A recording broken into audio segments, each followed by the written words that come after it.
President Cyril Ramaphosa has arrived in New York to lead South Africa's delegation to this year's high-level segment of the United Nations General Assembly. This is Ramaphosa's first visit to the UN as head of state and government, where he will outline the country's domestic and foreign policy objectives, including the land reform program and economic challenges. He arrived on a commercial South African Airways flight after the 16-hour journey from Johannesburg and will spend the day being briefed by his aides ahead of a grueling schedule over the next 3 days. Welcome to New York, Mr. President. Good to see you, sir. His first major agenda item will be the Mandela Peace Summit and the unveiling of a Madiba statue that will be gifted to the UN.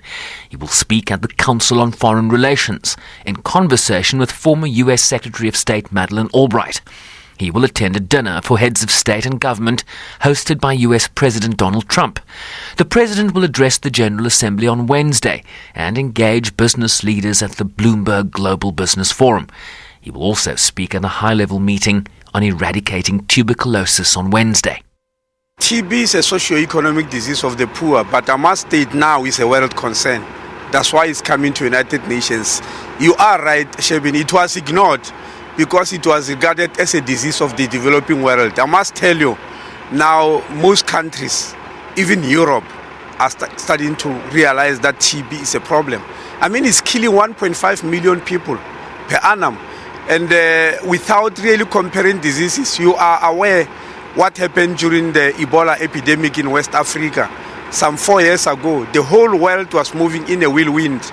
At the end of it, 11,000 people had died globally because of Ebola, but 1.5 million of TB.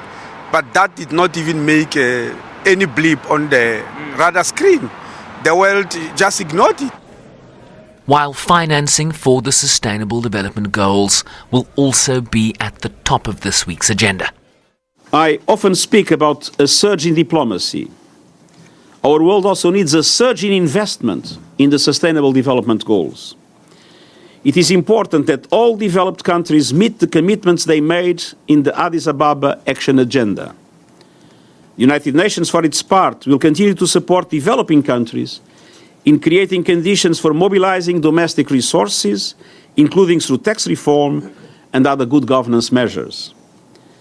Simultaneously, I appeal to the international community to take much more effective steps to fight illicit flows of capital, money laundering and tax evasion, which continue to siphon away much-needed funds from the developing world.